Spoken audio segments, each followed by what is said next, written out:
KLTV sound check, KLTV sound check.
All right.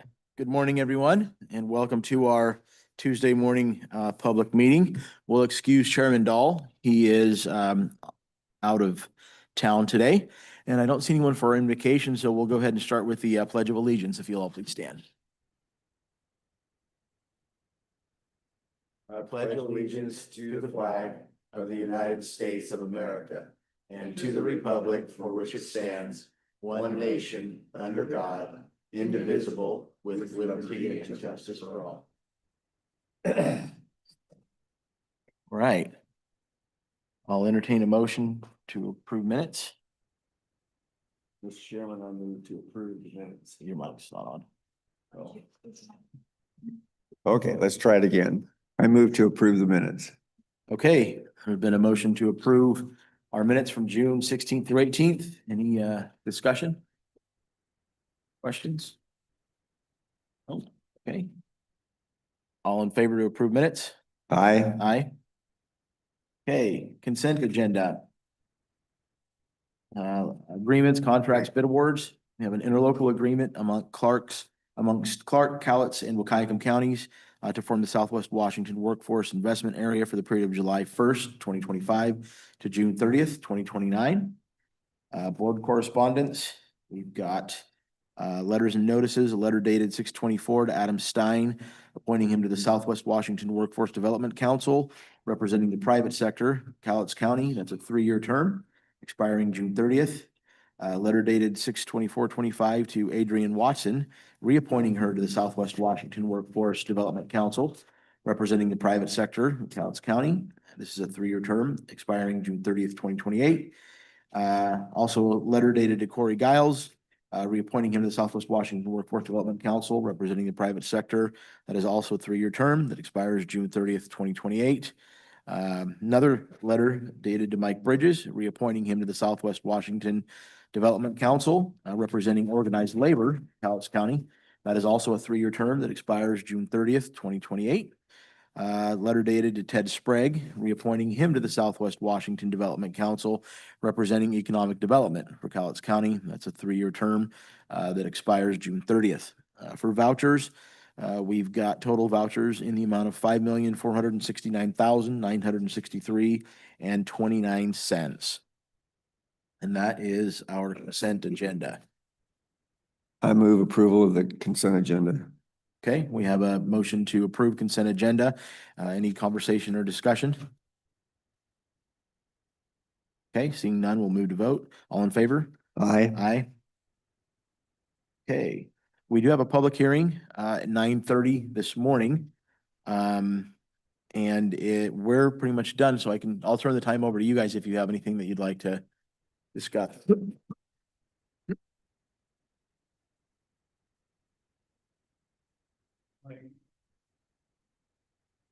Good morning, 2-1.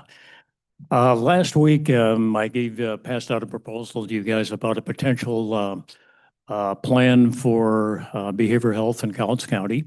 And one of the requests that I had was to put it on the agenda, as well as some other things. And I see it is on the agenda, but I see it's under the board account of health rather than the county commissioners.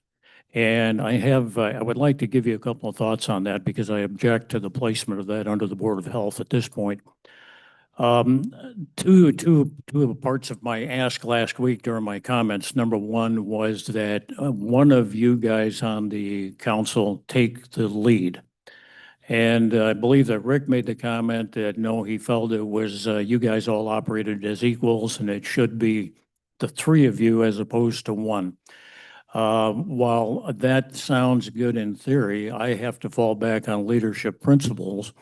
And one of the true principles of leadership is you have to know who's in charge.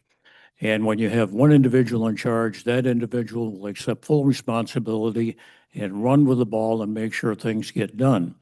If you have diffused leadership where all 3 of you are in charge, that means nobody's in charge. And that leads to a lack of accountability. It leads to a waste of time, and it leads to a lot of confusion.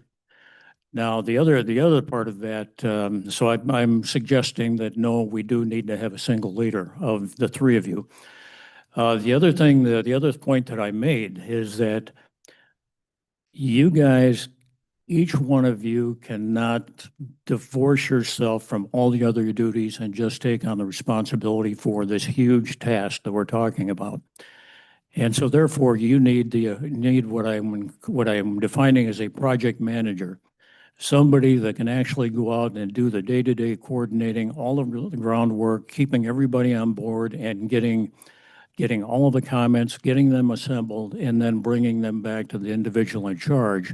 And then the way that gets disseminated and is made transparent not only to the rest of you, but to the public is at the BOCC meetings every week. Now, I see that you initially placed it under the Board of Health, and not saying that, and I don't mean to disparage anybody in the Board of Health or any of the leadership, but my estimation of this problem is this is a huge problem this county and the whole country has been ignoring for years. We need this in front of the public every week. If you put it under the Board of Health, it's going to get buried in a once a month. What you've done, by doing it that way, you've taken all the wind out of the sails. I can see a regular agenda item in here every week where either the project manager and/or which one of you is in charge, leading a discussion on what has transpired that particular week, who you've talked to, what's going on, what direction you're thinking about going, and then allowing us, the public, to comment every week as you're progressing. So we have a way to self-correct or self-direct, whichever way you want to call it. I'm afraid that once a month will not do it. And in fact, Steve Farrell, you worked for Federal. I worked for, or not Federal, but Fiber. Ron and I back here worked for Weyerhaeuser for 30-some years. We know exactly the way bureaucracies work. Nobody's ever in charge of anything, so nobody's accountable. And if you want to make sure nothing gets done, you put it on a committee. I don't think we have time for that. I think we have a crisis. And like I said in my paper, every official that I've talked to in this county, by the time you get around to it, it comes down to we need a mental health. We need some way to deal with mental health. So if you look at all of the stuff that you guys have fallen into, a big part of it falls into what I'm going to call the minutia of the function that you're providing, all the day-to-day stuff. And if you're not careful, before long, that minutia takes up 110% of your time. And my challenge to myself, the reason I got involved in what I'm suggesting to you guys, we need to pick up one large item that we can concentrate on. Rick has got 2 more years. Each one of you has got just over 3 years left. We do not have much time to make a lot of progress. So I'm asking you to get this to the top of the priority pile. One of you become a leader, get yourself a project manager, and get it in front of the public every week in here. Thank you. Thanks, Larry. For clarification, was there something agreed to last week that we were going to do with regards to this? No? Okay. So we're having a conversation about what was presented? Okay.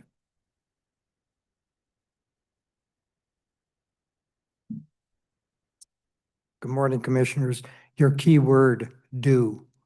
We are here to support you in action, but we can't support you if we don't do anything and put a plan together for doing something. And key, this says behavioral health, not mental health.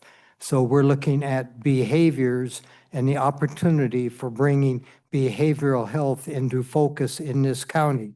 You as the commissioners have the charge of county funds and an organization. We also have a whale of a lot of other public funds out in the county and the NGOs, et cetera.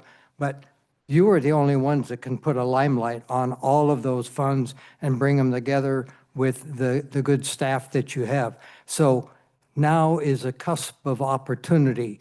The homeless Camp Hope in Longview has been in action for a while. You are in a key position to assess what the success really has been there as they've moved people, what they call success, to permanent housing.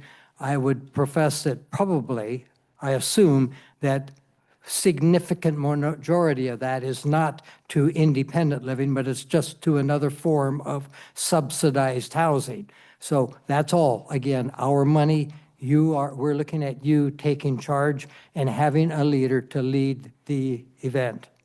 Thank you.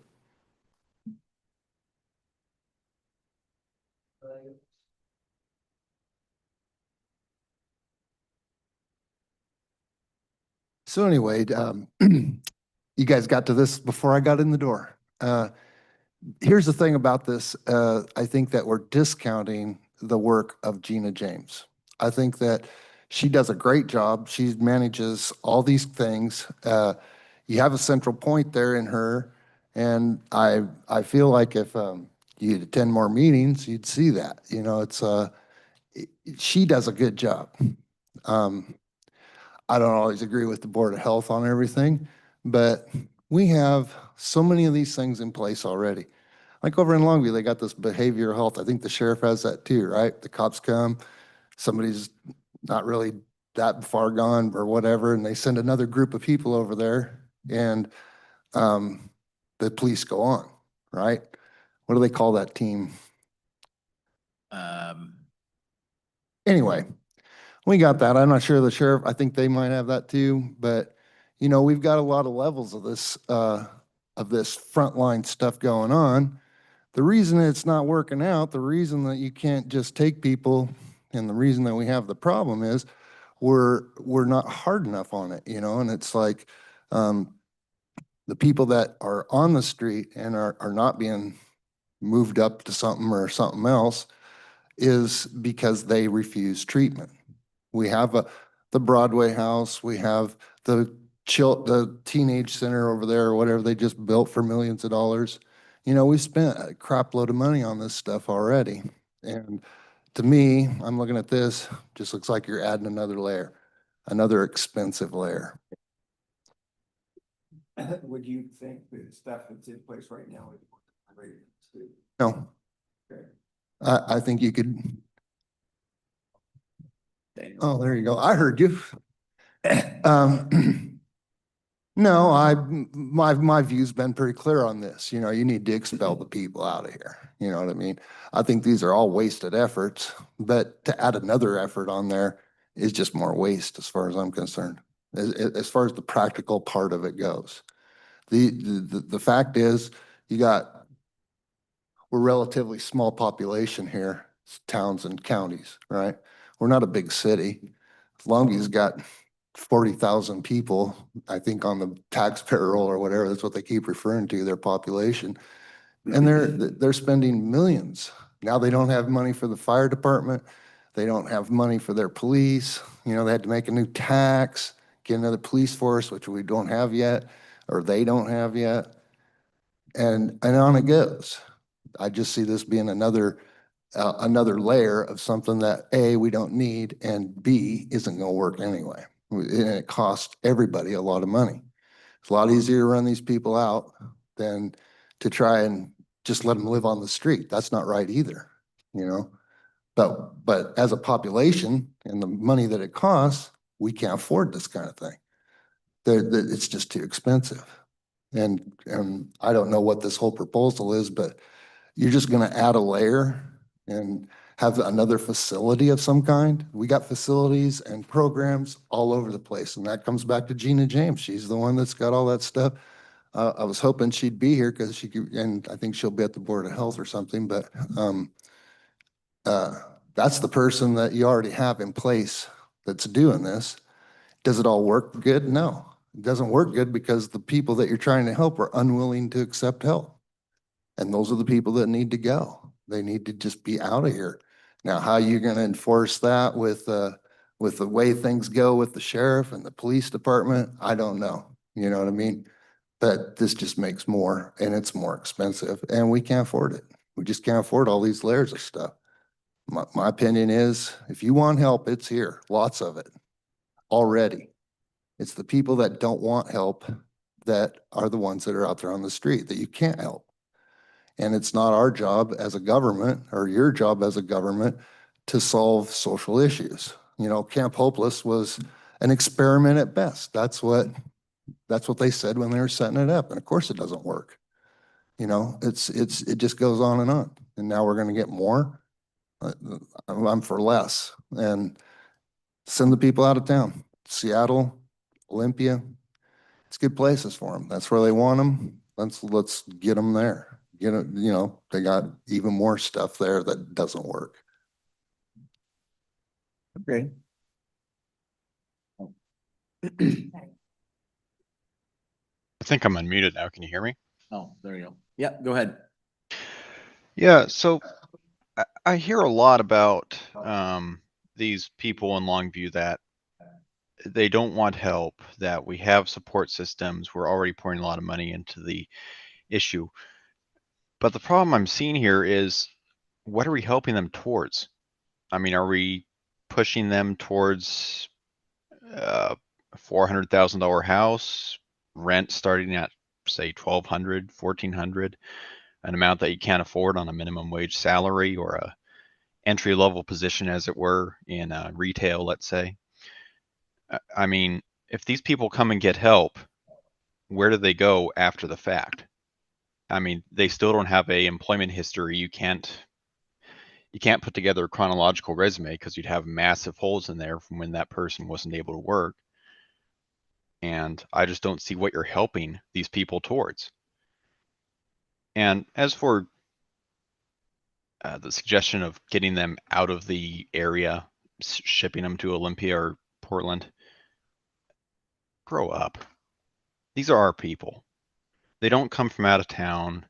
They don't come from Mexico. They don't come from Guatemala or whatever. There are people. People mess up. People turn to drugs because something has happened in their life, or because they've never had a chance to get out of the bad place they are in life. So when you talk about kicking people out of town, you're talking about, you aren't talking about helping people. You're just refusing to take a look at the society that you're trying to push these people into that just won't accept them. I mean, help into what? What are we helping these people towards? It's unsustainable. It doesn't work. And looking at what is effectively deportation from the area, that isn't working currently, and it isn't going to work locally. So take a look at yourselves. Thank you. Thank you, Jim. I need to answer both Tim and the gentleman that just spoke on Zoom. I do have quite a bit of knowledge about the different agencies that are out there to help. I believe that Larry's program, what it does is it focuses. Yes, we do have a lot of people out there willing to help, agencies willing to help. And contrary to what this other gentleman on Zoom mentioned, yes, they do help them after they decide that they want to, they need help and where to go. We're working on how to help them actually stand up in the community instead of being on the dole, so to speak. There are places for them to go. We are not pushing them out, but you need to realize, unless you've been around addicts, and I hopefully you have some knowledge of them, there are people who really don't want your help. They want your money or your drugs because they prefer that lifestyle. And that is what we do not want on our streets, to influence our children and to possibly be a safety issue. What we want are people that are willing to change, and we have many agencies that will help them. Larry's idea of focusing these agencies into one effective structure, we're not going to duplicate expenditures. We're going to put them together so that they can help and they have more focus. They have one person, and I really like Gina. She's doing a great job, but she's in a constraint with the state that her hands are tied in many areas. And I understand that, where I believe this organization that Larry's talking about wouldn't have those constraints and would actually be able to focus these agencies into one helpful and more effective push for recovery for some of these people. Again, we can only help just so many that are willing to change their lifestyle. The others, I'm sorry, if they're not willing to change, you cannot make them change. It has to be their choice. Those are the people, we do not want them here. They can make that choice elsewhere. The ones that are willing to change, yes, I think that we need to put them in a structured program so that, yes, they can get help. And we, like, again, yes, we do have many, many agencies that are willing to help. They just need the focus that Larry's plan would help. Thank you. Thanks, Bill.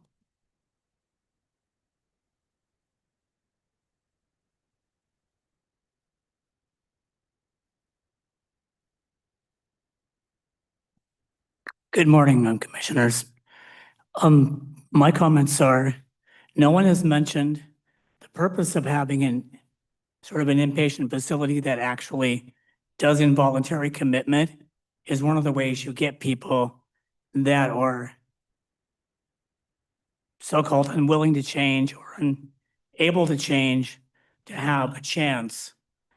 Other places like Rhode Island has a program like that where they basically are very firm. They put them in a situation where get clean or you won't get free. You're going to be in prison. And I think they get a choice between going and getting clean, and it usually takes 6 months to a year, and they do it. And they have a very high success rate because the program has support structures and people end up not recidivizing. They end up actually getting better.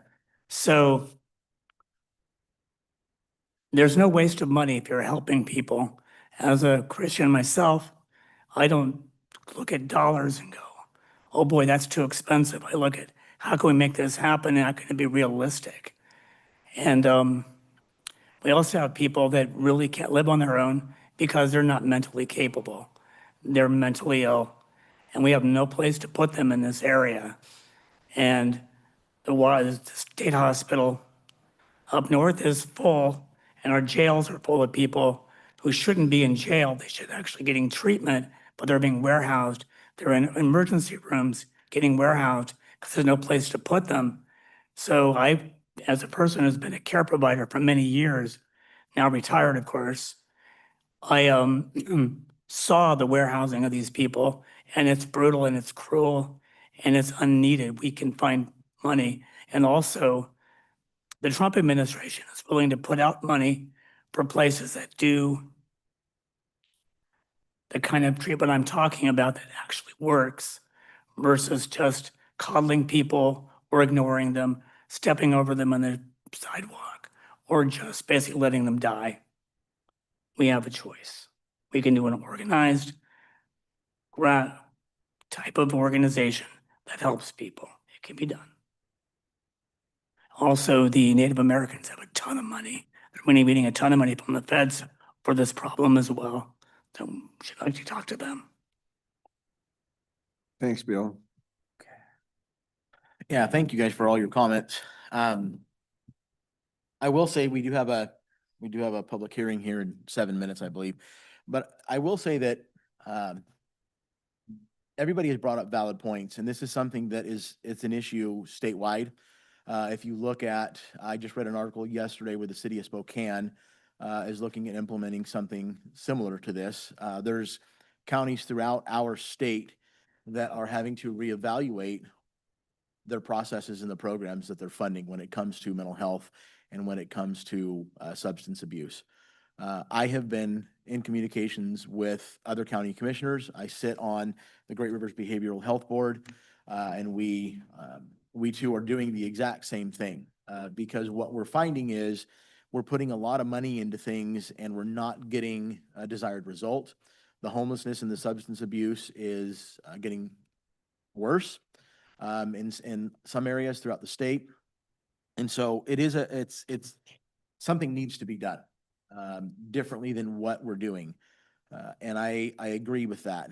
I have had several conversations with people within our county with regards to this, and I personally have experience with the fact that we do not have a long-term inpatient care facility.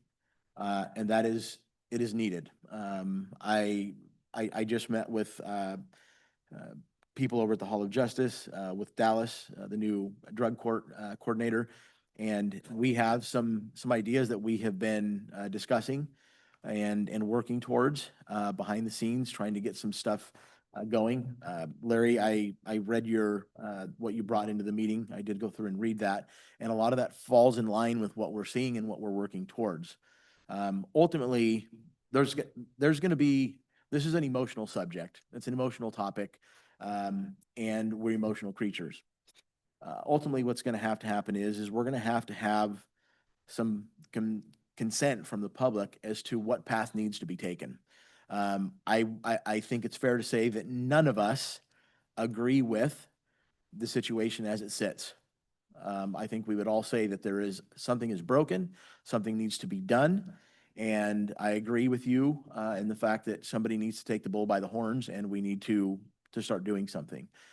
Gina is a phenomenal resource for us.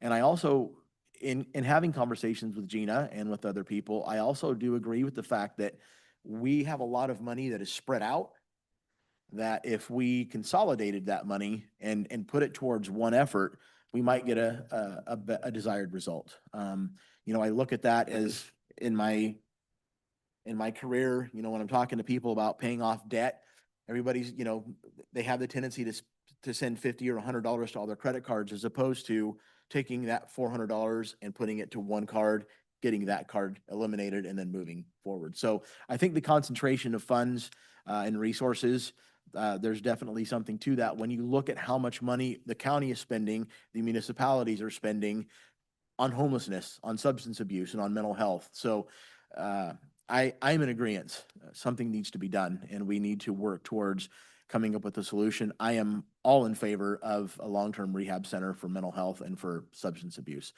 Nobody that I have talked to disagrees with that, actually. Having experienced it in my own personal family, having to go out of state for it because there's 2 facilities for kids in our state, it's just crazy to me. So I agree, something needs to be done, and we will have discussions, make appointments, do what we need to do to move this conversation forward, so that we have the opportunity to help those people, because ultimately they're people. As Jim said, they're people. They need help. It's hard to help somebody who doesn't want help, but at the same time, having been around and having an addict as a family member, that addict is not your family member at the time. They're an addict, and that addiction speaks first. And we need to address those situations on an individual level as opposed to an institutional level, because on an institutional level, I really don't feel that we're making a difference, even a dent in what's taking place. So anyway, thank you for your remarks. And are we ready we can go ahead and get started for our public hearing, public meeting.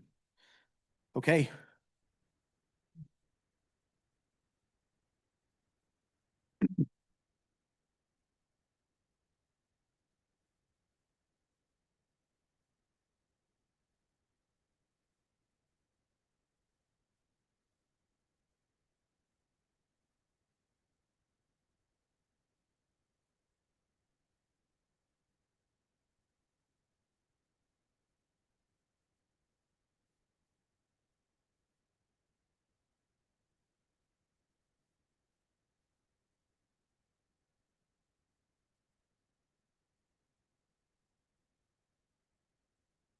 You.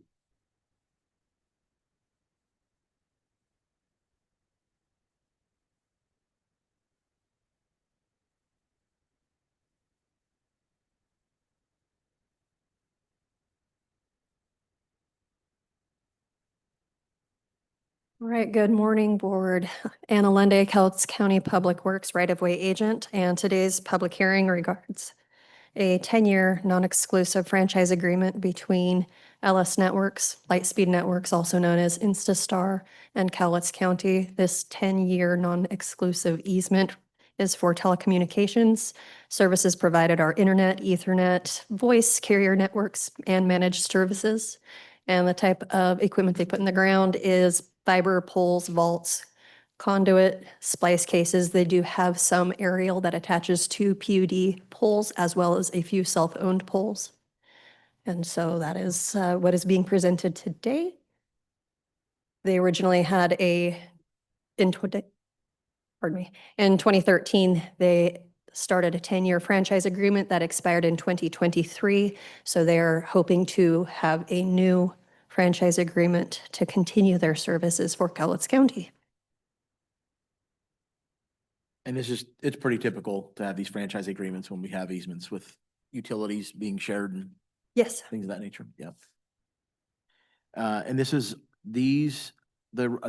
above ground, is that right? They're running above ground cables? it is both. They do have some below ground, primarily is above ground. They do have an individual contract with the PUD to utilize some of their poles, but that is outside of county function. They still are required to have their own franchise agreement.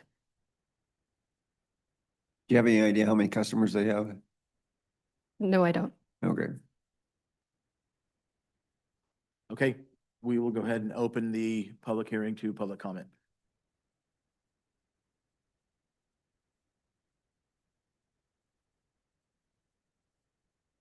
Nobody online. Okay, seeing no comment, we'll go ahead and close comments, public hearing. I'll entertain a motion.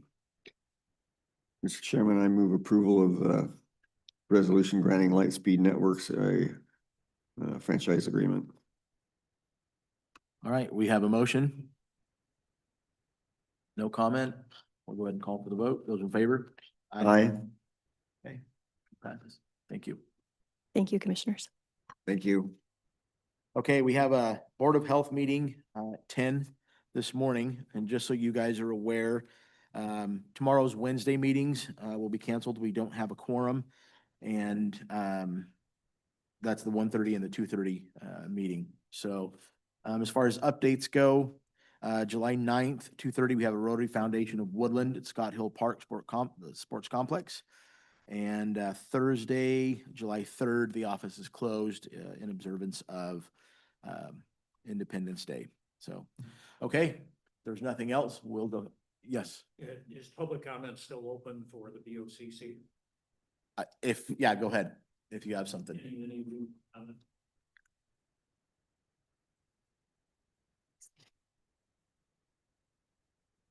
I just want to jump back to the conversation from before the public hearing. I understand the concerns brought up about the finances of a facility like this. I have the same concerns, but I think I look at it, there's so much money being poured to it in different areas. You know, the jail has to have extra support staff and I don't know, just all these different organizations. If some of that money could be sort of reallocated towards something like this, a mental health facility. And I would love to have the conversation of how can we break down the barriers so that possibly a private corporation could come in, because if the government runs it, it's going to become very convoluted. I mean, that's just the way it goes. Or maybe a private public partnership or something where it's not a county-run facility on its own. I think having a private, I don't know, something with a private, I don't know what that would look like, but just kind of throwing it out there. The other question I would have is I don't want to leave sort of this meeting with, okay, yeah, something is going to happen. Like, what are the next steps? Like, what needs to happen next to move this forward? Like, does a workshop need to be scheduled or what? So I guess I'm just throwing that out to you guys. What do you see as the next steps and what can we do to give input to that and to support that? I can tell you that I have been in communication with other county commissioners, and I am working to get support from them and their boards with regards to this concept that we're talking about. Not necessarily, not what Larry brought forth, but the whole concept, Similar thing, yeah. the topic itself. And there is some buy-in from some of the other county commissioners and what we're doing. I can tell you that the amount of money that is being spent that is not allocated for this is also a variable that needs to be taken into account.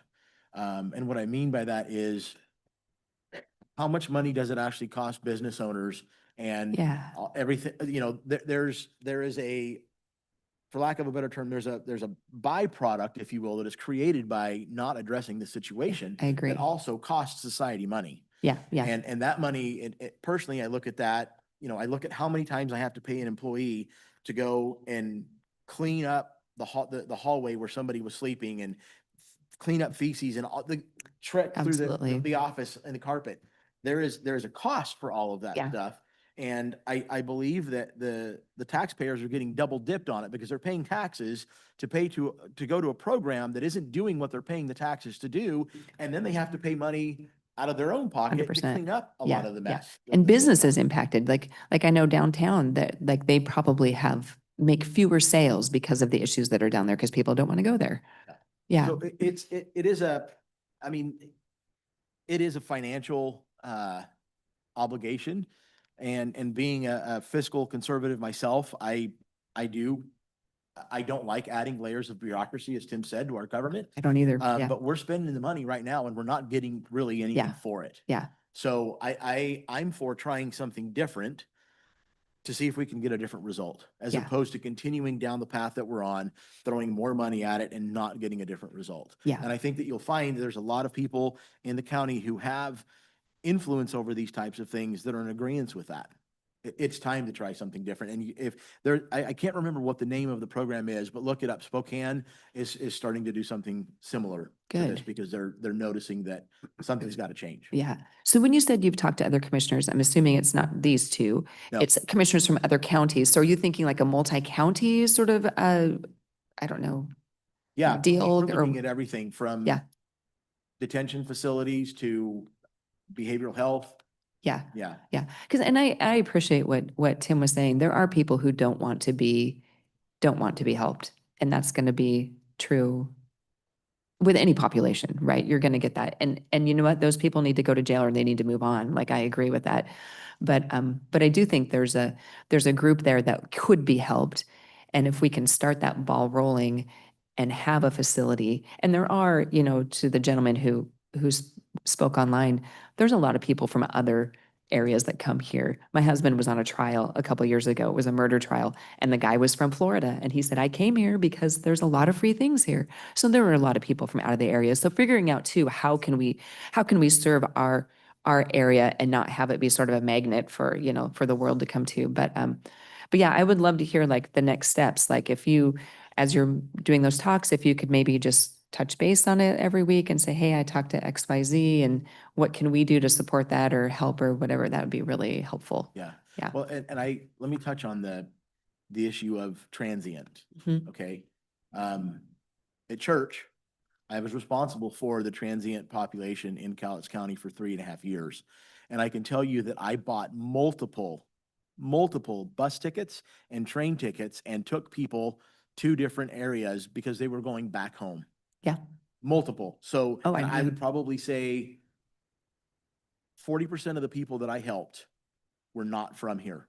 Oh yeah, I bought a lot of tickets to other places on the train and on buses. yeah. So there is definitely truth to that. To Jim's point, I think I would like to think that what he's referring to is they're in our community, so they're our people. They're part of our, And I understand that. part Yeah. of our Yeah. community. Yeah. And yeah. I understand that, Yeah. because them being here impacts all of us. Yeah. We're all, Yeah. in this boat together. Yeah.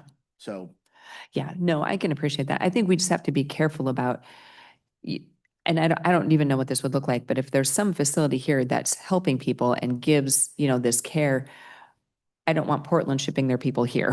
Do you know what I'm saying? Like, I don't want it to sort of be this open door of we're gonna cure the world because we all know that's not realistic. How can we help the people that are here and avoid the buses being shipped in? So I think that's the maybe more the concern that I have. But anyway, yeah, I would love to hear like each week, like who you've talked to or where things are in the process. That'd be really helpful. I think that one of the issues here is because there are no facilities readily available, the goalpost gets really lowered. And so you can't put people in and get them help. Yeah. You end up leaving them on the street.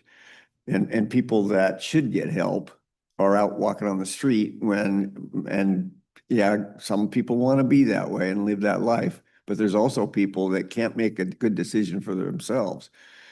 And that maybe even involuntarily put into a facility and help them, it would be an option if you had the facility. One of the things on a statewide basis, like Steve was saying, there's a lot of discussion going on is how do we fix this problem? Talk's not going to fix it. Somewhere we have to move a step forward and say, who's going to step up to the line and take care of this? If we only had to deal with the people from our community, that would be a very limited number.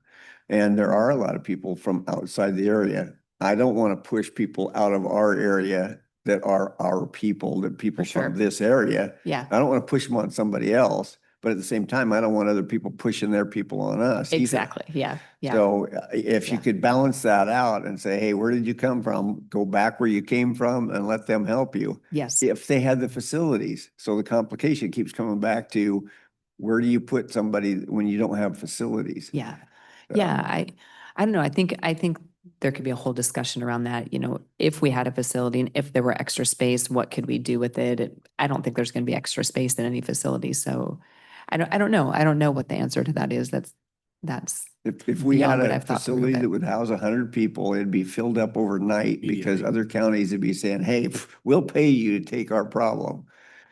So, Yeah. yeah. Yeah. I mean, if there could be like something with other counties that help with the financial burden, maybe that would be worthwhile looking at. I don't know. I'm just kind of throwing out ideas, but anyway, I think it's a worthy thing to continue and I don't want it to just end with, yeah, that's a great idea. I want to keep hearing the updates of what you're hearing and how can we support you and help you. So One of the conversations that I have had,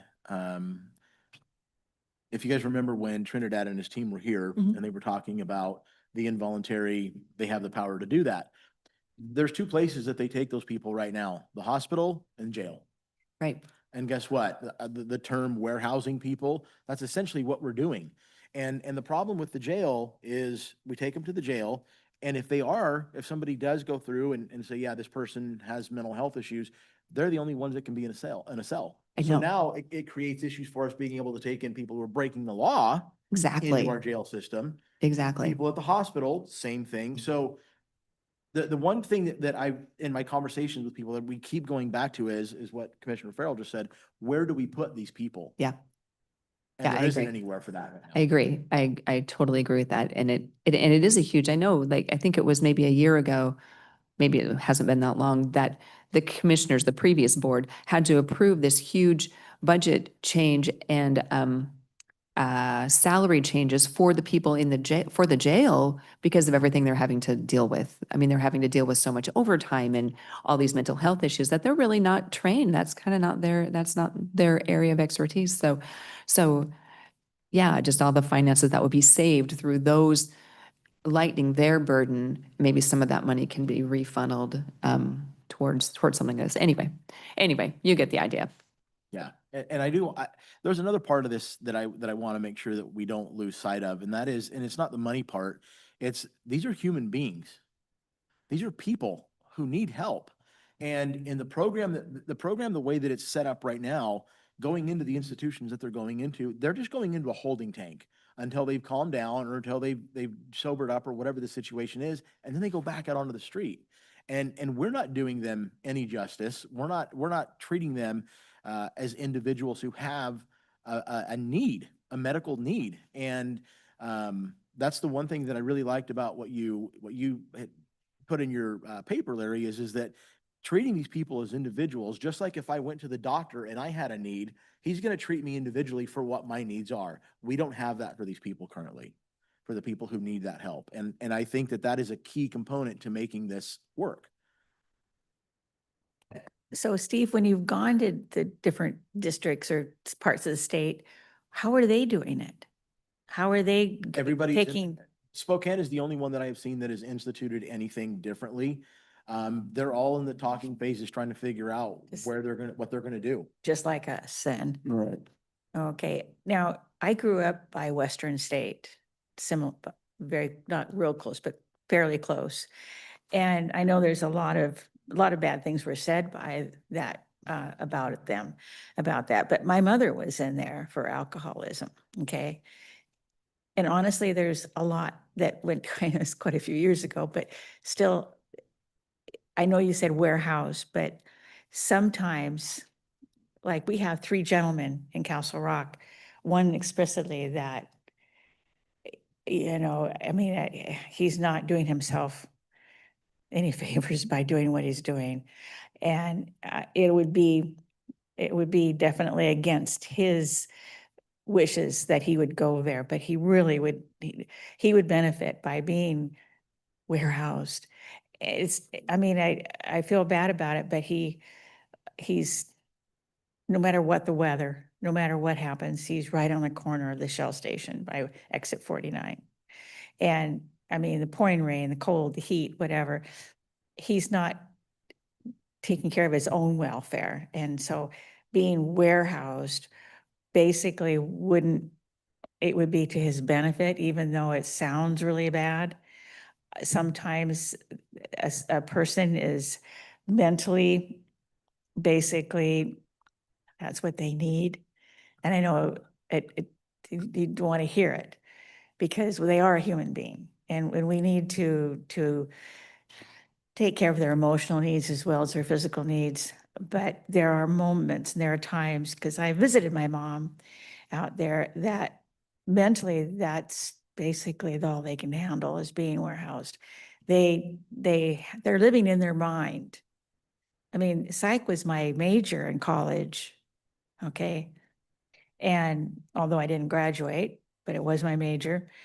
There's a lot of mental anguish in being an addict.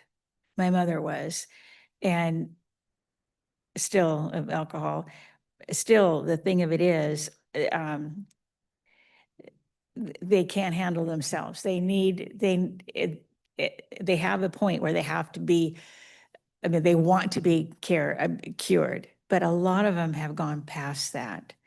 And I know that's a very sad thing to accept, that some of them can't be saved. But I've been there, I've seen it, that the alcohol or the drugs have basically fried their brains. And we, as a community, need to realize that these people, they need help. Just as much as anybody else, just as much as somebody that can make that decision to be well. And I really think that a facility is about the only thing that we can do for them. There's not that many in that level of dependence. So it's not going to take a huge facility, but there are those. And if we don't want to see them on the streets laying around, just zoned out, we do need to address that level of dependency. And again, the ones that we can get to help, of course, we need to have a focused program for them. And I think Larry's is an excellent program where it brings all the agencies together. All this money needs to be focused into, not just out, like you were saying, out. It does far less value than if it was focused on the major issues instead of all these little peripheral fires. If they put it all together, they could get maybe part of the wildfire taken care of. But again, we do need a facility that this small amount in our community can go to, because we do have those people that have gone over the border, that they just basically, they cannot make the decisions for themselves. Again, we have the one that's very, very blatant in Castle Rock. Actually, there's 2 others that I've talked to. They're not making any sense. They aren't home mentally. They need help. And I think this facility, a facility doesn't have to be big, but we do need one. Thank you. Mhm. I will concede the warehousing. it's obviously, there's many layers to people's needs. But we have to do that with an end result in mind. What are we trying to accomplish is more of what I'm talking about. Because we can put people in the hospital, we can put them in the jail, and then they're just right back out. We're not accomplishing anything. So we need to have a focus on why we're putting them in here. What are we wanting to accomplish so that we know what we're working towards?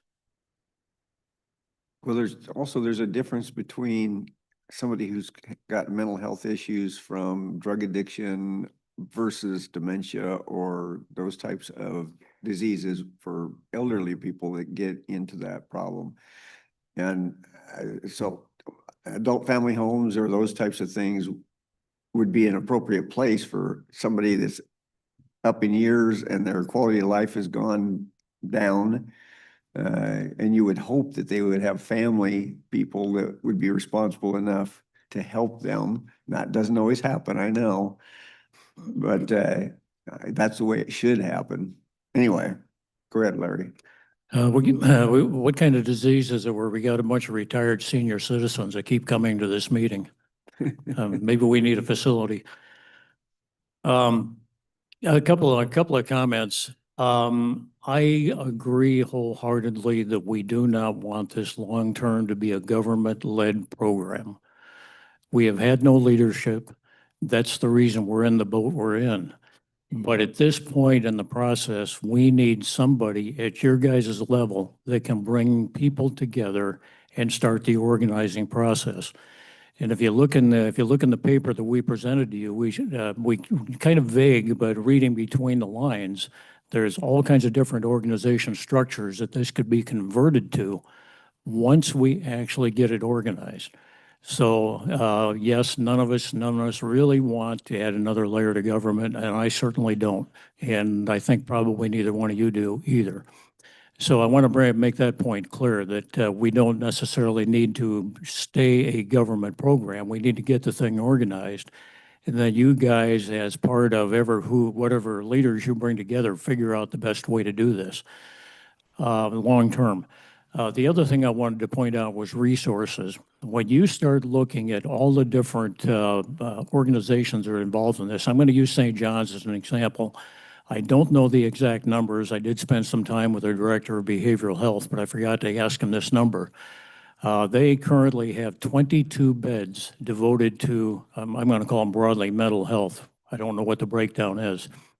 But if you think about the resources that St. John's has to have to house 22 people 24/7, that has got to be a horrendous amount of resources that they're putting to that. I do know I talked to one NGO agency that has inpatient care, and I don't quote me on the numbers, but I think they've got inpatient for 8 or 9 or 10 people, something like that. So those are just two examples. If we put this thing together as a government, private NGO consortium of some kind, and we come up with a plan, all of those resources could be focused in addition to, whatever you guys decide to do with the mental health tax, which, as far as I understand, is what's funding the 6 behavioral health people in Longview, 2 for the sheriff. Marin's got 2 people in the county. I don't know what the funding source for those is, but they're on the county payroll somewhere. So by the time you go around, and that's part of the bringing all of these people together and figuring out who's doing what and come up with a plan. Part of that is figuring out what resources do we already have committed to this, and how can we do it in a centralized version so that we're probably where the biggest duplication is in management. Every one of these places you go, you got the worker bees that are actually doing something, and then everyone has got a layer of management that is managing. Okay, that's good. I'm glad to hear that, but that is not going to direct patient care. And that's where we need to get a handle on. What are all the resources that are already devoted to that? And I think once you start pulling together, you're going to find out we've got a whole bunch of resources already available if they're wisely used.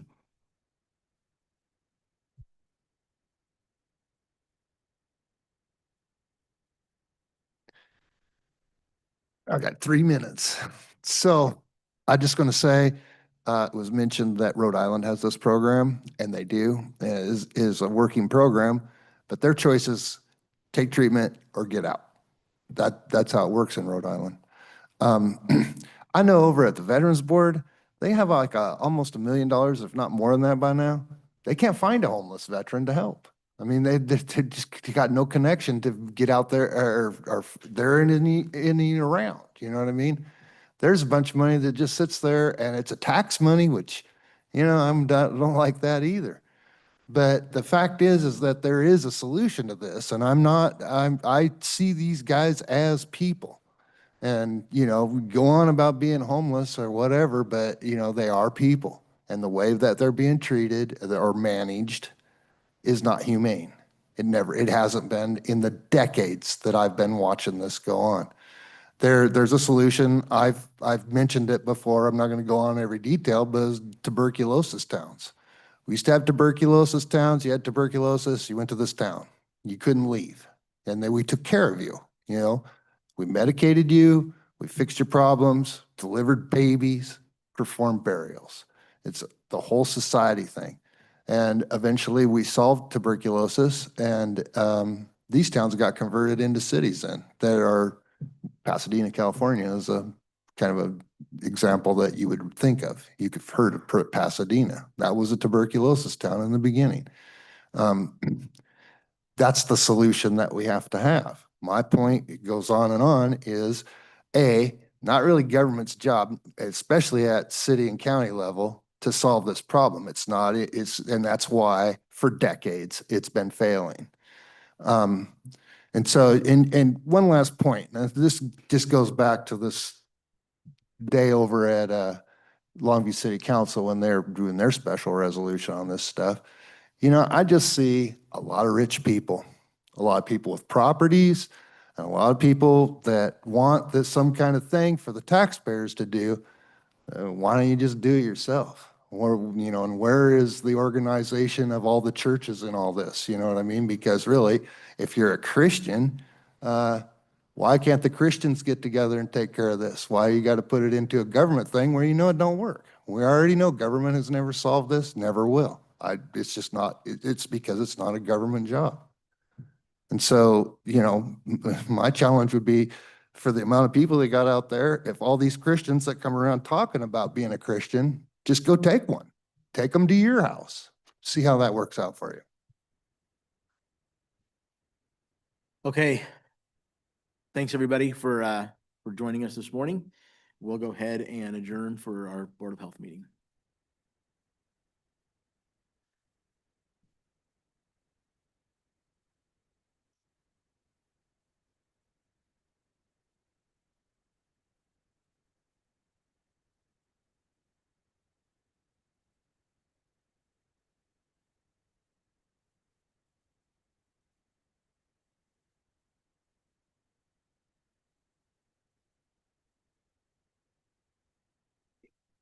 Morning. Can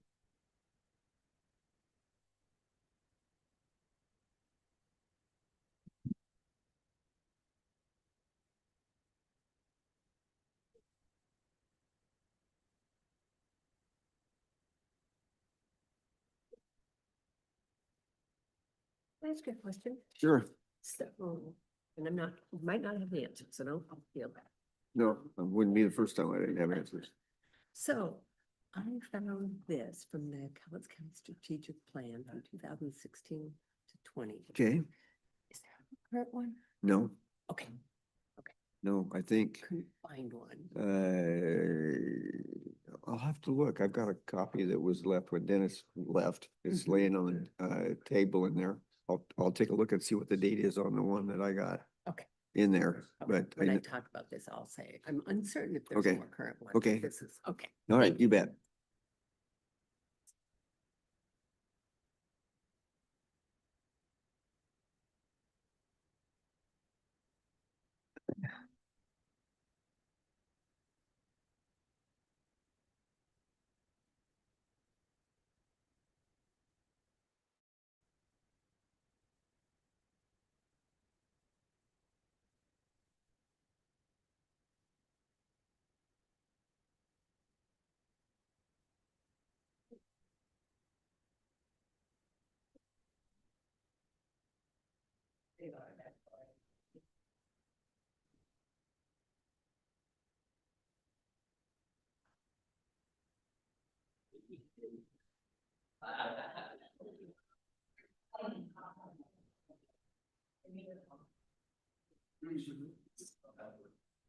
Good morning. Welcome to the Cowlitz County Board of Health meeting. We're going to start this right at 10 o'clock. Thank you for coming. Thank you for spending your time. Everybody's here except for Commissioner Dahl, who's out. We'll go through this, try and go quickly. First, review the minutes. Anybody have any questions or comments on the minutes? Everybody got them? I'd entertain a motion to accept the minutes from May 27th. So I- moved. I move approval of the minutes. Motion on the floor to approve the minutes. All in favor, say aye. Aye. Aye. Any opposed?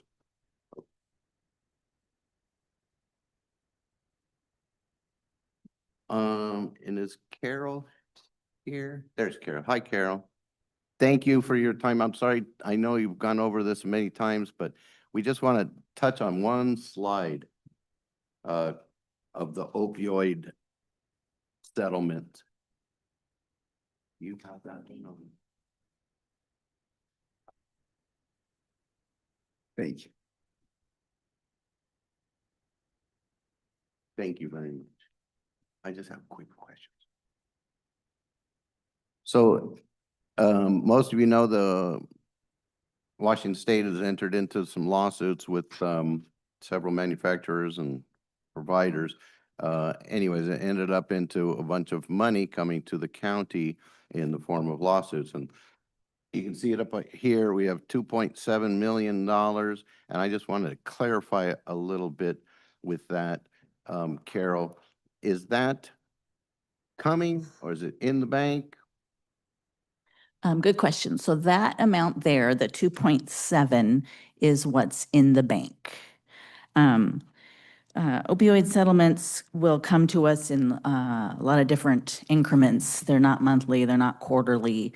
When the Attorney General's office settled the lawsuits, they come periodically. So we have, I think, 5 or 6 different settlements that we're going to receive funds for over time. Some of them are once a year, some of them are twice a year, some of them are 4 times a year.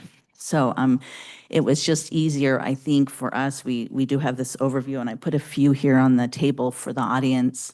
It shows where kind of what we're anticipating every year through 2038. Although this does not include a very recent settlement that was finalized this week. They finalized the Purdue Pharma lawsuit this past week. They have not, we don't know what our allocation will be yet, other than the state of Washington's getting something to the tune of, I wrote 105 million. I think that is correct. So we haven't seen what Cowlitz County's share of that will be yet. So that will get added to what you see here. Okay. Well, thank you. This new sheet here really clarifies it. So. And it is available on our website. We update it probably every couple months when we receive additional funds. I appreciate that. Just wanted to clear that up as an old business. Anybody have any questions on that? How What are- broad? Go ahead, Steve. What are the options for that money? What are the limitations for what we can spend it on? Sure. I think Gina had reviewed this a little bit previously with the commissioners, but not with the full Board of Health recently. So it can be used for treatment. So that would be, like medically assisted treatment. It can be connecting folks into treatment and recovery. It can be addressing the needs of pregnant or parenting women with substance use issues.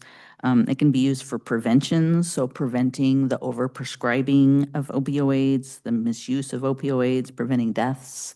And then it says other strategies like first responders, things like that. So and I know that Kelly, you had asked, there had been a kind of a casual request that we gotten by email. We don't have a decision on that yet from legal. Thank you very much for that. Other questions? Okay, thank you very much, Carol, for touching on that.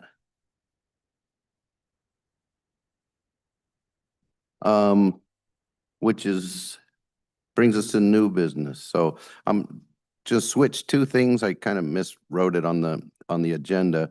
So I want to go with the county health priorities before the mission statement. And we had a couple board members want to talk about that.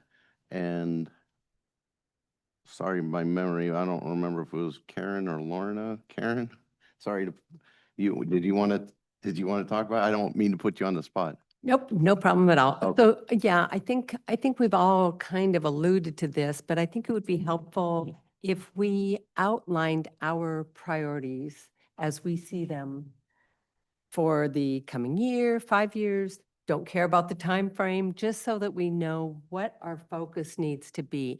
And I think this ties together really nicely when we talk about a mission statement, and then we talk about assessments that have been done in our area and the possibility of doing our own needs assessment, because I think that will help us focus what should our priorities be based on what does our county need, the populace, for their health.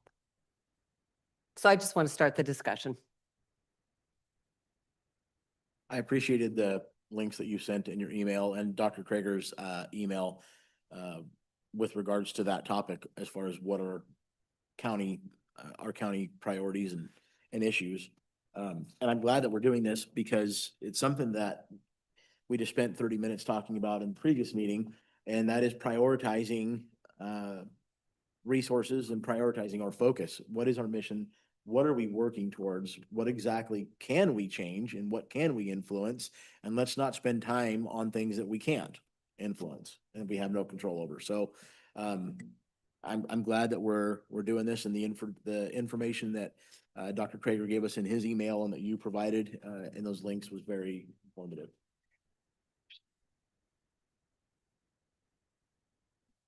Lorna? Yeah, I think it's a good discussion to have. Just as a priority for me, I would love to see the mental health things that we spoke about in the previous meeting. I don't know what influence the Board of Health would have on that, or what I don't know. I don't know what piece we'd play in that, but having some sort of mental health facility in the county, I think is really paramount. I think that the mental health, behavioral health issues impact so much, so many things, both a quality of life and the financial pieces of the county. I think I would love to see a focus towards that. And we'll talk further about that on the end of the agenda too. Dr. Krager, did you want to say some more? You had a very good email and appreciate what you said. Maybe you can give us a little bit of your view, what kind of priorities we should have.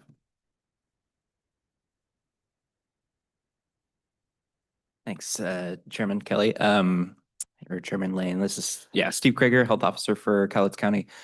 Yeah, I mean, we've discussed a little bit over email, kind of, limitations on the Board of Health, what we can't do and what we can do. I generally, and I propose some ideas, but I do think, again, just based on some of my work that I see in other parts of the state, something called a community health assessment, which has been done in Cowlitz County, but I think the last one was 2017, if I'm correct. 2014, so even more, more than a decade ago. It is a good place to start. And to me, it's kind of like, I have my own priorities that I think are important. Everyone probably on this board does as well. Our community has priorities. To me, a community health assessment is a way to filter all of that, look at all the data, talk to, our community partners, do community surveys, do community, work groups, and try to distill that into what does the data say is most important? What does our community say is most important? And then there's usually a second part of that called a community health improvement plan, where we try to create strategies to address those things. And one thing I think is really important is, the local health department has a role in that, but it really is a community health improvement plan, whereas, the health department might be the convener, but it's trying to bring together all the resources in the community to address those issues. So, again, to summarize, I could, talk about my priorities, but I kind of want to have, a bigger picture process that helps us all distill that down. Who provides those assessments? Yeah, it's usually run by the health department, and I've seen it done in different ways. Usually there's like a steering committee, often, kind of based in the health department, but then they bring in other community partners.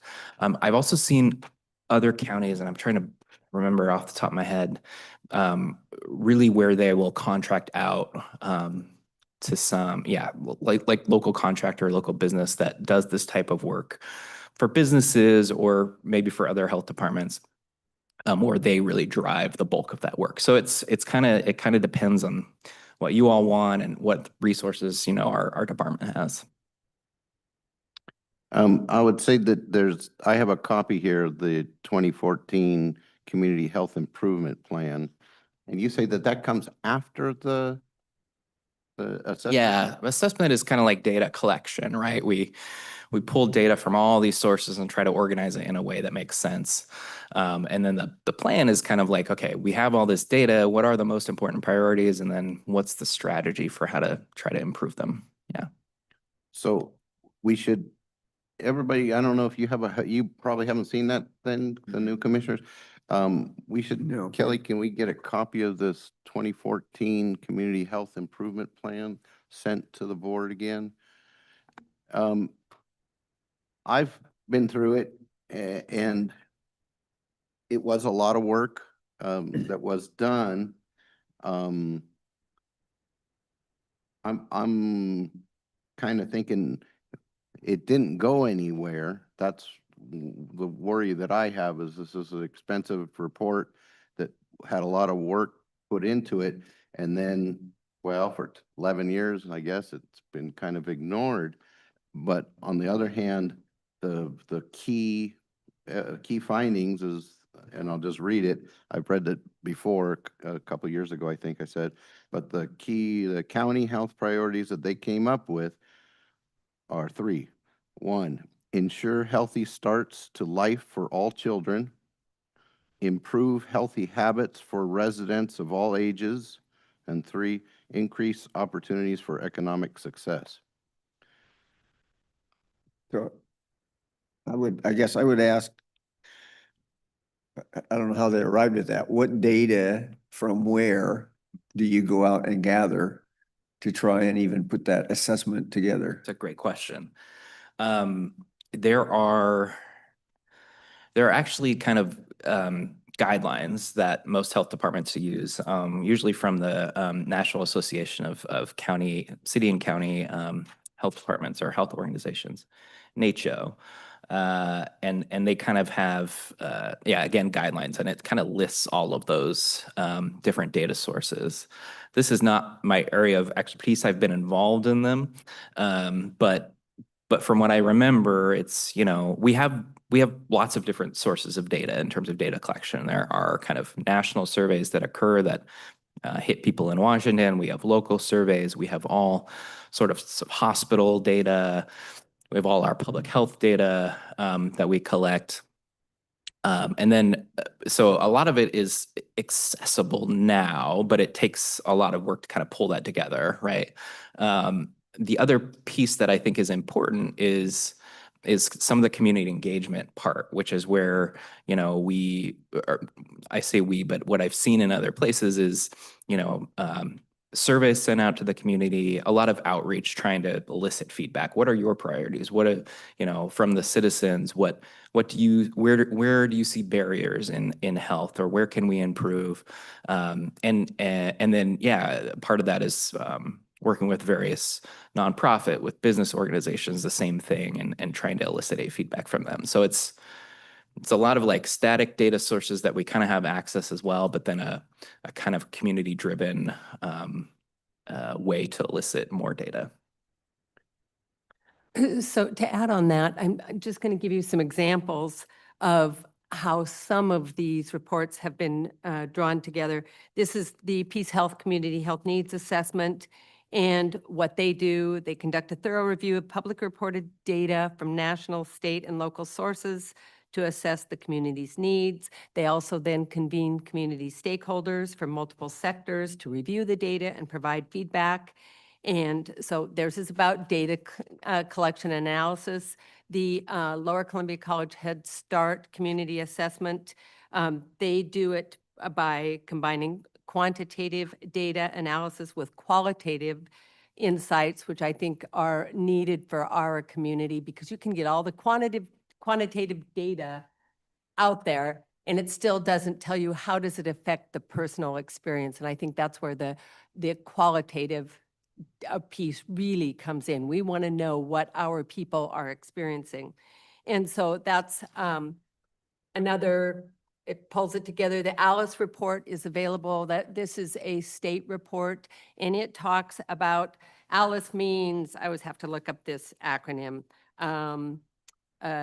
as asset-limited, income-constrained, employed households. So that's what the Alice report is. So there are so many different reports out there, and I would love to see us convene however we think we need to, whether it be a strategic group to pull data together and look at all these different, and this is just a small sample of what's out there, and look at it for our perspective, so we get an idea of what does the data say about Cowlitz County, and what do the people of Cowlitz County say. From that, we can look at developing what we see as the community improvement plan, particularly from our perspective, from a health perspective. What can we do? And I agree, to have a plan just sit there on the shelf is worthless. That's wasted time, energy, and everything. So we want to have a plan that can drive our focus, can choose our priorities, and that's where we can put our money, our time, and our energy to make some positive improvements. I'd come from a slightly different approach in that if we already have this one plan, I don't know that those priorities would change too much. I think that those three priorities, healthy starts for children, healthy habits for all residents, and increased opportunities for economic success, those are all nice, good ideals. And probably if there was some kind of entity that could do something like that, it could improve. But I'm wondering if doing another one would be much different, number one. My second thought would be, Dr. Krager, since you're with a few different other counties, could you maybe find out their reports, and could we take a look? I'm sure that different counties will not be exactly the same as us, but maybe there's should be a lot of overlap. I mean, people are people. Yeah, that's a good point. I think one of the benefits that I have in working for other counties is that I will say that each county is unique. They do have unique challenges. Certainly, like, yeah, health kind of public health issues are often similar, but there's also always little nuances. People have different access to healthcare. There's geographic issues. There's, differences in income. There's all sorts of kind of nuances in a population that,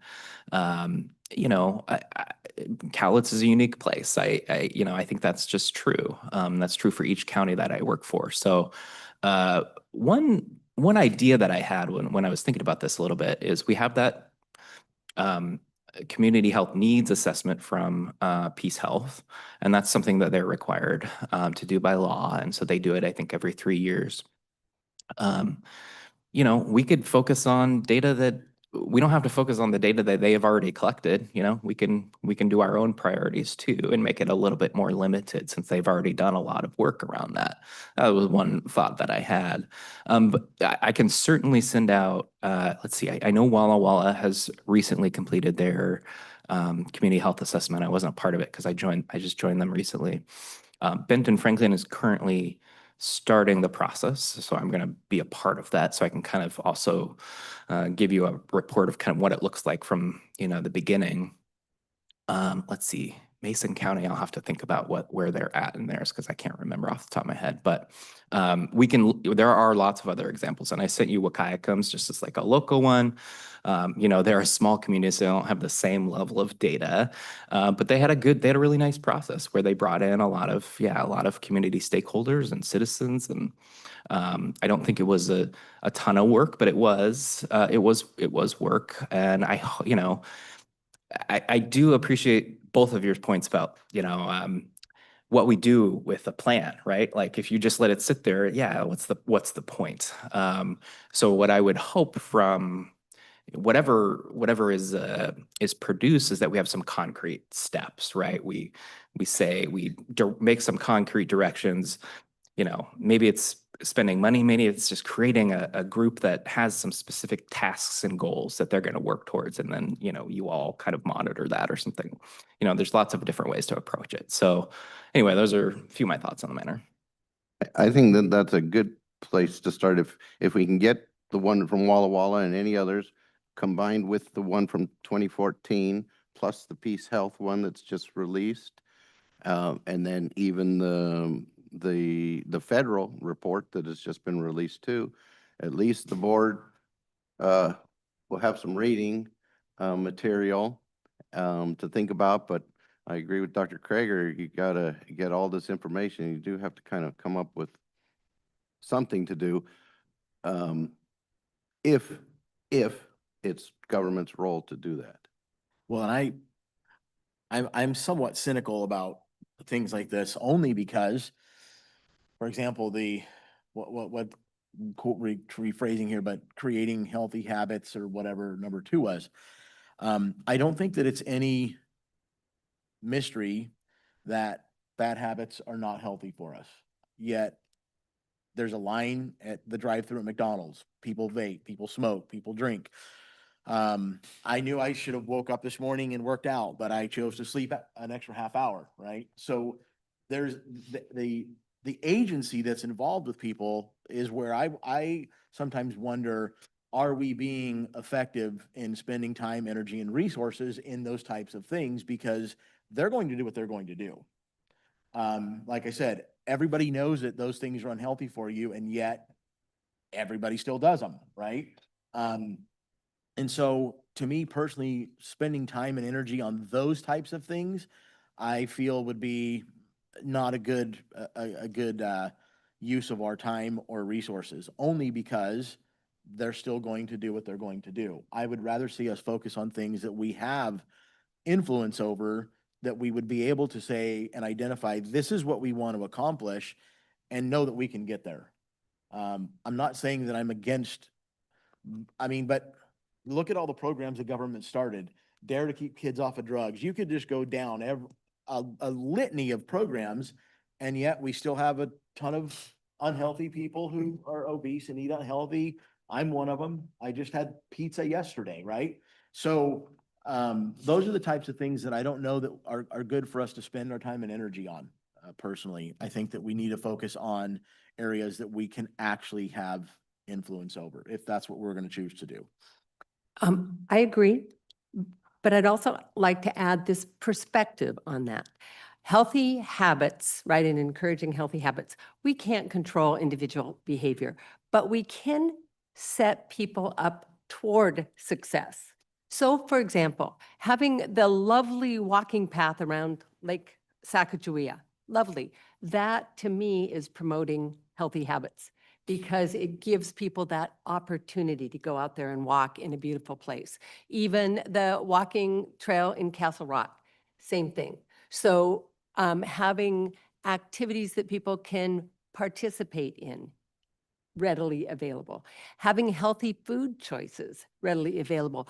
Part of the problem, particularly if you look at the low income and healthy habits. So if you look at what they eat, it's not the healthiest choices.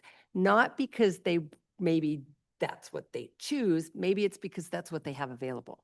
So that's where, again, community gardens are wonderful because then you have options for healthier choices. So though we can't change people's habits, we can set up good choices. I can see that. Well, But, but I will say that, I know people who are struggling financially and they still go to fast food restaurants, and that's much more expensive than just going grocery shopping and cooking for yourself. I do agree with you. The walking path, I had never looked at it from that perspective, so thank you. You did enlighten me there. So those types of things I can see that we can have influence over, but ultimately they still got to get into the car, drive down to the walking path, get out and start walking. Yeah, having the facilities is great, but how many people can you drag to the path? One of the things that strikes me of the 2014 report is those three focus items are so generic. It sounds like a nationwide, oh, by the way, let's be healthy type of a comment.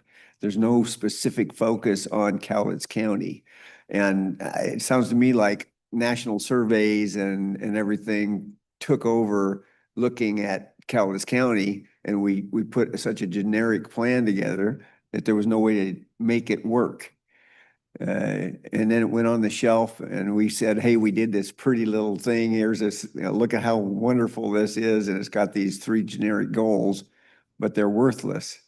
And we can get the paintbrush out and put rainbows on the damn wall, but it doesn't make it better for anybody. So, if we're going to do another study or put stuff together, I'd like to see it focused on Cowlitz County and make it something that if we come out with goals, how do we achieve those goals? What are the steps to get there? And what can this board actually do to promote those steps? So if we can put together a plan that actually has specific steps to reach a specific goal, I'm all for it. But if we're just going to produce another report that's going to collect dust, I don't want to see us waste the money. And that's why I kind of think it would be good just to kind of start with, first thing, make sure everybody on the board has a copy of this. You can go through it and see yourself.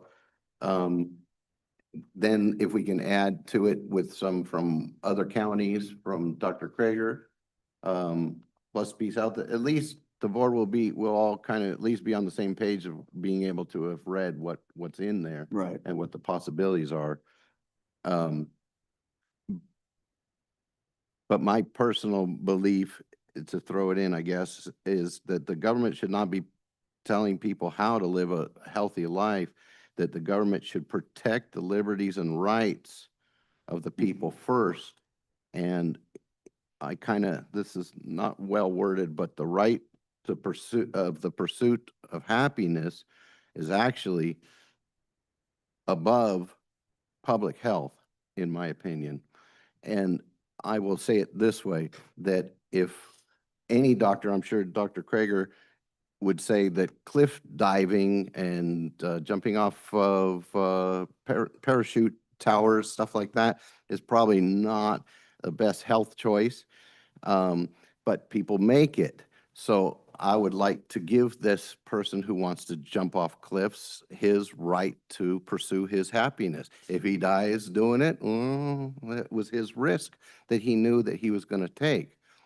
On the other hand, some people, and this may sound a little crass, but some people get happiness from a bag of Doritos. And I don't want to take that away from them because it's their right. I do, on the other hand, so I'm contradicting myself. On the other hand, yes, there are certain things. We have things like a path in the city, a beautiful park that should be promoted and that could work towards promoting some better health for some people. But it's a real fine line. I don't see where government's going to be able to help a lot. But on some of those points, yeah, I think that we can make some efforts. And that's just, again, that's my opinion. The government shouldn't be doing it. It should be between the patient and the doctors themselves individually to choose their own healthy paths in life, because they're all different, right? Absolutely. One thing I would, if I may, Please. I will the only caveat I would add is that, and this is it's honestly like a perfect kind of philosophical discussion about public health and its role. But the only thing I would add is that there are sometimes individual choices do impact the greater community, right? And so that's why we have things like speed limits. But balancing that, right? Like when does someone's individual right to do something then impact enough people that it's worth restricting, right? I think that's kind of the crux of the issue. And I generally agree we can't make people do things, but I really appreciate what Karen said. We can kind of nudge them towards correct, easier choices. If, maybe not everyone lives next to the lake and can easily walk around it, but if we have more parks nearby them that are easily accessible, that makes things a little bit easier, right? If they can just walk a few minutes to get there. So those are the kind of things that I think about. Yeah. And I didn't mean to cut you off. Yeah, no, I think that's really good. You have something to talk about on the priority committee, county? I do. I healthcare? want to Please. make some suggestions. I think what I think our priorities are trust after 2020 and the COVID fiasco and debacle and fraud and everything else has reduced trust in the medical community to such a high degree that I think that's a priority, is reestablishing boundaries that are actually make sense and actually follow the real science, not whatever dictate somebody comes up with that's just bogus, like 6-foot distancing or whatever, actually following research. The other is, what are the implications of access to actual primary care here and the affordability of it and people's access to primary care when they can't afford it much. And the other is essentially mental health. A lot of bad habits are because people are either depressed, stressed, or a lot of situations and may not have any access to counseling or having a way to resolve those issues. So those are the three things I think are very high, but trust is really big. I won't go to a hospital anymore. Not after what I've seen. Yeah, that would be a good priority, And I used to work in them to 35 years. regaining trust, public trust. That would be a good priority too. Yeah, if we figure out how to do that. I want to quickly respond to something that you said, that speed limits. And I think that's maybe a fair comparison to the problem. Speed limits don't help a damn thing if you don't enforce them. Okay. And it's the same problem you have with health. You can put up all kinds of signs and you can put up all kinds of great information and you can provide all the paths in the world for people to walk. But if you can't get them to do it, okay. And in the case of health, what power of enforcement do we have? Speed limits, you could put all the cops in the world on the street, which they're not doing to enforce them. When I drive around Lake Sacagawea, which is now 25 miles an hour, I can't tell you how fast between my street, Florida Street, and getting to Ocean Beach Highway, how fast I stack up cars behind me doing 25. I'm doing 25. They weren't doing 25. When I pulled out, there was nobody behind me. And by the time I drive that 3/4 of a mile, I got half a dozen cars behind me. Sometimes the guy behind me flashing his lights and honking his horn because I'm doing 25. And I just ignore them, but there's no enforcement going on. Okay. Now that's a speed limit comparison, but I don't know how you enforce good health. How do you force somebody not to eat the Doritos? How you gonna go close down McDonald's? I don't think so. Okay, so all of those fast food restaurants and everything have become a convenience of society these days. And maybe you can make a list and say, well, this restaurant serves healthier hamburgers than this restaurant does. I don't know if you want to get into that type of a scenario. You probably have lawsuits coming out your ears. So I don't know how you make enforcement work, and all you can do is put good information out there. And I would be all in favor of if you could get into the schools at a younger age and get people to understand good health habits. But the schools, what was it, Michelle Obama did? Helped us get pizza in as a healthy food for lunch for kids because it has tomato sauce on the damn pizza. What? Wait a second. You're just talking about a healthy diet. We're serving pizza to kids in school. Where does that take them in a few years when they graduate?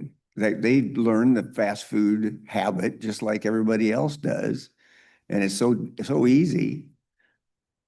I mean, I've got a different metabolism than other people. I guess I'm blessed with the fact that I can eat a lot of food and it goes through me pretty quick, and I don't gain a lot of weight. But I've got the same habits. I do a lot of fast food restaurants because I don't want to run home and make a sandwich and make a bowl of soup. So I don't know. The enforcement part stuns me that the speed limits comparison, you can enforce a speed limit. Yeah, it's a really good point. I'm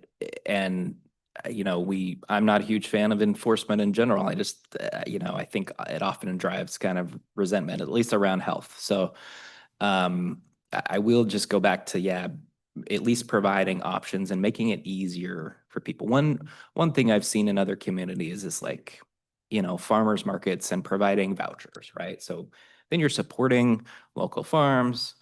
And then, if it's, low cost or free, some people might make that choice. Is that going to make a huge difference across the community? Probably not, but it might help a little bit. It might help a few families buy some healthier food. So maybe, enough of those stacked together can make a difference. I like what you said, make it easier for people. Yeah. It's true. That could be a possibility we could do.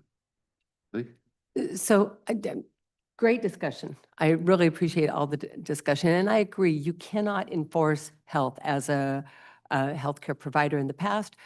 I can't make my patients choose the healthy things, but I can advise them and hopefully make it easier for them. One of the things that was mentioned by the member of the public that mentioned trust, he also mentioned access and affordability to primary care. Yes, because we can't enforce people and make them go to their primary care provider, but having access is opening the door. And I think that's really important that we open the doors for them. The same with mental health, is that access be provided. So I would agree. May I suggest that one of the things we might start with as a way to move this forward is to just summarize key findings of several local reports. If we just have key finding, right? And then we can look at all those and see where the commonalities are or aren't. And then it can at least guide our priorities without having to do another report, if whatever we choose to do, but that might be one step forward. I think that's a good, we'll start with what we have and what Dr. Krager has. Get us all, give some reading time and something to bring home and put you to sleep if you have insomnia, some of them. And that's good. So I'd like to move into the next business, which would be talking about a possible mission statement. Karen, again, would you like to talk about that?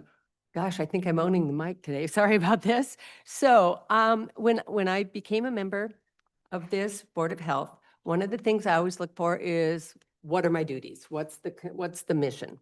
And I could not find that we had a mission statement for the BOCC Board of Health. I could find the RCWs and a list of our key responsibilities. But what I'd like to see us do is just develop a simple statement. So anybody that's looking and saying, what do you guys do? They have a simple way to find it. For example, Washington State Departments of Health's mission statement is, the Department of Health works with others to protect and improve the health of all people in Washington State. Cowlitz County Health and Human Services, our mission is to protect and enhance the environments in which we live, learn, work, and play through partnerships, prevention, and education.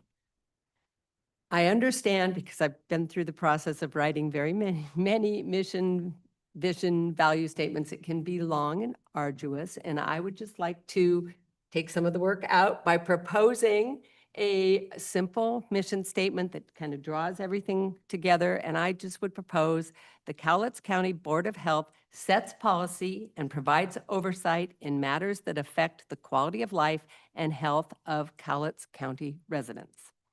This could be posted on our website so people can get an idea quickly of what we do without having to go through the WACs or the RCW, sorry, and key responsibilities. And it might help us focus our efforts. Open to comments. Could you read that one more time?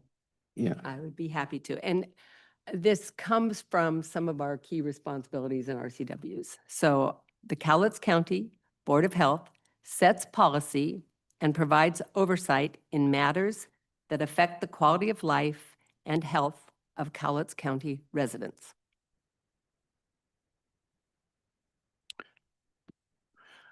That's not bad. Well, that's not bad at all. I did speak to the lawyers about a mission statement, and generally boards don't have mission statements, but they are included in the bylaws under a purpose, or in ours, it's under powers and duties. And so I was thinking about what you said, and so the powers and duties of our Board of Health, to me, powers and duties equals or equates to a mission, but these come straight from the RCW, and well, just can you read them? I'd like to just have Kelly read the what it says now, but I can already tell you that yours is nice and simple and much more cut, right to the point. The Cowlitz County Board of Health shall have supervision over all matters pertaining to the preservation of the life and health of the people within its jurisdiction, and shall enforce through their local health officer or the administrative officer appointed under RCW 70.05.040, if any, the public health statutes and the state of the rules promulgated by the State Board of Health and the Secretary of Health. Supervise the maintenance of all health and sanitary measures for the protection of the public health within its jurisdiction, and act such local rules and regulations as are necessary in order to preserve, promote, and improve the public health, and provide for the enforcement thereof. Provide for the control and prevention of any dangerous, contagious, or infectious disease within the jurisdiction of the local health department. Provide for the prevention, control, and abatement of nuisances detrimental to the public health. Make such reports to the State Board of Health through the local health officer or the administration officer as the State Board of Health may require. And establish fees for issuing or renewing licenses or permits, or for such other services as are authorized by the law and the rules of the State Board of Health, provided that such fees for services shall not exceed the actual cost of providing any such services. Is your mic on? So Yeah, hit me. I could hear you Yeah. barely. So that's a big, long one that is in both the RCW and our bylaws.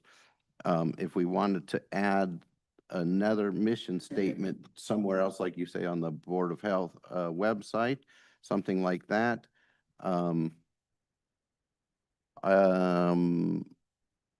I just interpreted it as what Karen just read would be our mission statement, and that's how we're gonna enforce or enact our mission statement based on doing those things. So I kind of viewed it as two different things after Kelly read it. That's more of, this is what we're going to do, this is our goal, and how we're going to do it is over there. Yeah, that's fair. Do you want to make a motion, or do you want to do you want to vote on a mission statement today, or do you want to, you have your wording perfect and the way you want it? I put it out there. I think it is pretty good. It also follows the RCW very closely. which I'm going to read just for the record. RCW 70.05.060, powers and duties of local Board of Health. Each local Board of Health shall have supervision over all matters pertaining to the preservation of the life and health of the people within its jurisdiction and shall da, da, da, da, da. So I would entertain a motion that we accept this mission statement as presented. So Karen would like to make a motion that the new mission statement be adopted, and you want to read it one more time so we have it? Certainly. The Cowlitz County Board of Health sets policy and provides oversight in matters that affect the quality of life and health of Cowlitz County residents. Okay, anybody want to amend that or edit it or think about it or? I'm good with it. Would this replace what Kelly read? No. In No. addition to? In addition. Yeah. Good with that. Okay, well, we've got a motion on the floor to accept the new mission statement as read by Karen Joyner. All in favor of this new mission statement, say aye. Aye. Aye. Any opposed? No opposed. Okay, passes, and we'll just have to figure out where we can put it. But it sounds good.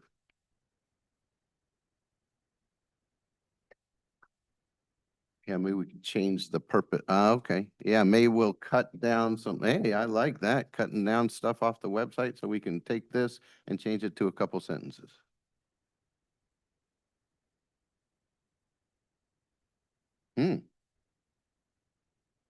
Sure, what is that purpose?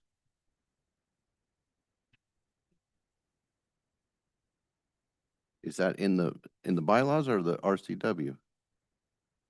On the website, okay.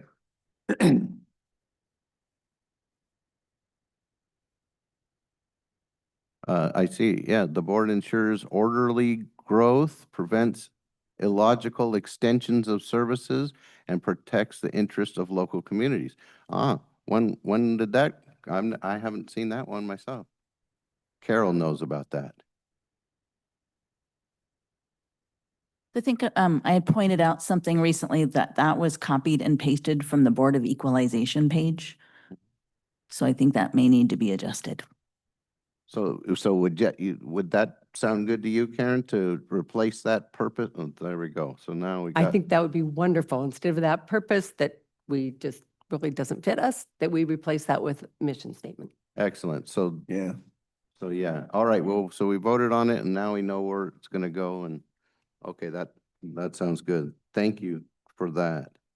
All right. In the interest of time, we'll keep moving on. Health assessments, we've already kind of talked a little bit about them. But there was the new health assessment report from Peace Health. And one of you wanted to bring up the points on that? Sure, I'll speak to that. They are required to do this. I think it's every 3 years they have to do a community assessment. And this is community health needs assessment put together by Peace Health. And this is for our local area because St. John Medical Center does this. And what I want to just mention is the key findings. And in the interest of time, I'm just going to do my own summary of these. Access to resources for food insecure houses, significant need for all types of housing, need for support navigating social service resources. And my own ad lib on this is we have a lot of resources available. Navigating them is difficult. Next is substance use disorder treatment and access to co-occurring behavioral health services and resources to address the needs of households living in poverty. And specifically, it mentions some Black, Indigenous, and people of color. And community members are experiencing social isolation. So those were their key findings. If I may, I'm just going to move right on to Lower Columbia College Head Start, Early Head Start, and ECAP.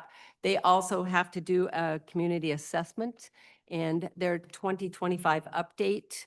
And their key findings. Let's see. I really liked, and what they also gave was 2 pages of community strengths, which I thought was really a nice thing to add to these reports. And then it talked about community needs. You know, basically, there's a list, but culturally responsive services, infant and toddler care capacity. Again, this one is going to focus more on early starts, right? Early learning, workforce expansion, housing insecurity, single parent family support, early childhood coordination. That were those ones. And then the Alice report, which is from the state, it just gives some nice, not nice, some ugly trends that are still going on in Washington, that between 2010 and 2023, total number of households living in Washington increased by 19%, in poverty increased by 4%, and the number of Alice households increased by 65%. So we're still looking at financial issues. So the other thing that I saw was the 2018 Washington State Health Assessment Report Summary. This is a summary of findings relevant to Cowlitz County. So I thought that was pretty interesting, and it talked about the OH's top priority health issues: child immunization, diabetes, drug and alcohol abuse, healthcare access, healthy weight, housing and homelessness, mental health, and tobacco use. That's a good summary. Thank you. Yeah, what stuck out to me on this Peace Health report was that I don't agree with some of it. Some of the information I found is, well, based on demographics, is not correct in that report. I don't know what happened there, but I pulled some other demographics. We don't need to talk about that, but what they did say is that the main key findings was that there's a significant need for affordable housing. To me, that's kind of a funny statement coming from a hospital, but I understand it. And they also say that there's not enough access to healthy food. And that one, I have trouble believing that people are not having access to food when there is free food distribution every single day of the week for people that don't have the money. There's lots of these different places that are giving away food. So I'm not sure. On the other hand, a drug addicted family with some kids at home and the parents are doing drugs instead of cooking dinner, well, yeah, the kid's going to be hungry, and that's a shame and terrible. But I'm not so sure if it's a problem of lack of food in our county, where everything else is saying that we're obese and we have too much food.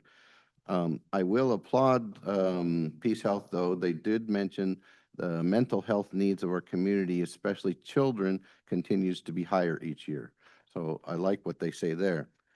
Now I want to bring up another assessment that just recently was published, and I'm not going to talk about the whole thing, but this is from RFK and the federal government, and they don't mention housing at all. They are talking about that the main 5 contributors to these problems, and the problems, I will say, are cited as autism, obesity or diabetes, ADD, and chronic conditions.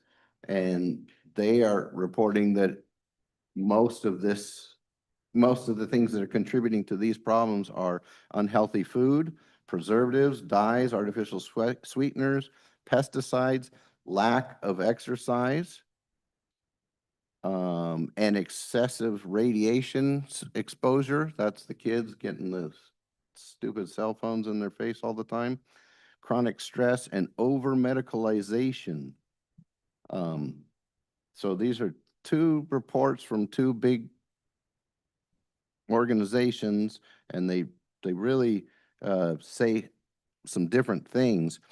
But the things that I would like to point out is that, and this comes from the RFK's report together with one of our own local doctors.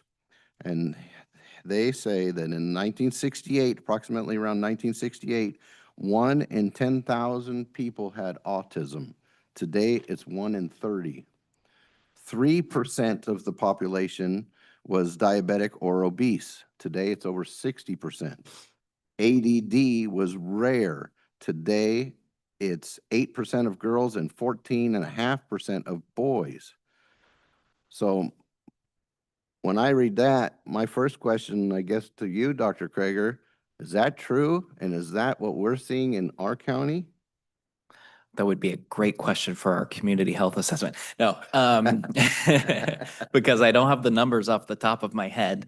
But generally, those numbers feel correct for the U.S. as a whole. Wow. There's been, and I think it depends on kind of the data source you look at. We'll have to talk about caveats a lot because it's interesting when you look at this data. A lot of it is, obviously very concerning. I think and this speaks maybe to a little bit of over medicalization. Some of this is driven by us being better at diagnosing things and so catching more. And I think, maybe not all of autism spectrum disorder diagnoses is driven by this, but there's been some interesting research, and I think a good chunk of the reason why autism diagnoses have grown is just that we've become better at recognizing it.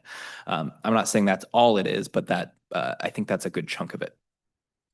Similarly with ADD and ADHD is, I think sometimes we've become better at diagnosing. And again, I think there's some interesting work to be done of, are we doing that too much? Are we overdiagnosing? Are kids taking too many medications when they shouldn't? But I do think that drives some of that. Obesity and diabetes would be really interesting to look at locally because I have not looked at that data for a little while, but it certainly has increased. Some of that is better diagnosis.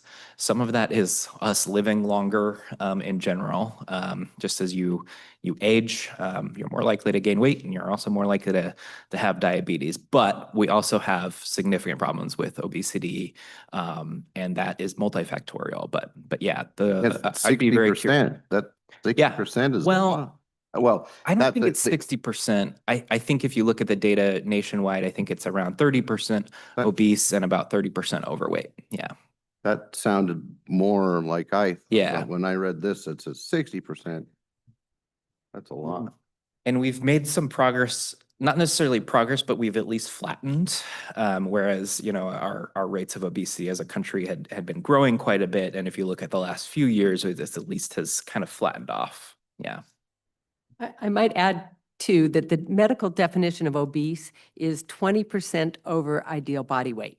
So when we 20%? So when you see the word obese, sometimes we think more of the morbidly obese. Whereas if you're just 20% over your ideal body weight, you can medically be classified as obese. So it depends on how the studies are looking at it. Oh, we could just change the definition, then we'd all lose weight. Well, if you We'd all be less obese. just working out too, gaining muscle mass would Yes. throw you in that category. That's right too. But one thing that I find interesting in all of this is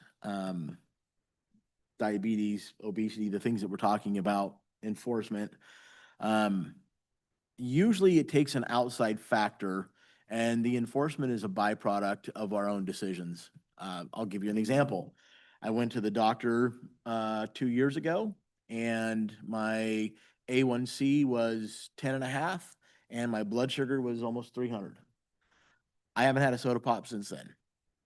So unfortunately, as human beings, being the creatures that we are, it takes, you use the word nudging, it takes a shove in the back unexpectedly to change our habits and to change what we do on a daily basis and what we consume.